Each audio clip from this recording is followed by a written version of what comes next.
I think James's dementia probably started in 2009, but he wasn't diagnosed until 2011. Initially, it was difficult to get the care in place because we're self-funding, which means we've got savings. And if you have savings of over, it used to be £23,250, then you had to pay for the care yourself.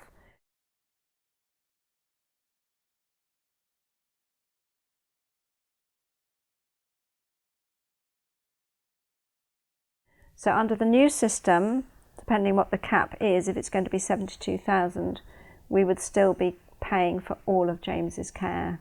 We have an hour each week walking, cup of coffee, talking. I think she enjoys it, and I certainly do as well. We've already spent a lot of money on care, 33,000 over 2.5 years on night care, and currently 18,000 a year. And I don't think that will count towards the 72,000 cap, because I don't think it's retrospective. We would have to spend up to that amount in order to qualify. I think it's really difficult to know what the cap on care costs is actually going to mean in practice.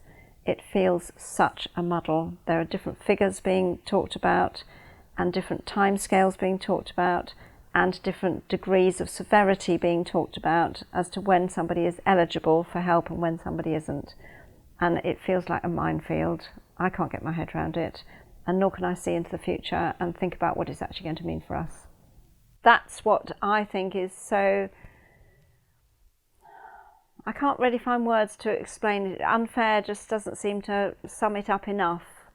But it seems like a very distorted way to have to look after somebody who's got an illness which we didn't invite into our lives. If the cap was set at a lower level, I think £35,000 has been mentioned, James and I would reach that far, far quicker than the 72,000, which I think is the other figure that's been mentioned. That would mean we would qualify for help sooner, and I would be able to plan for his care in the future much more easily.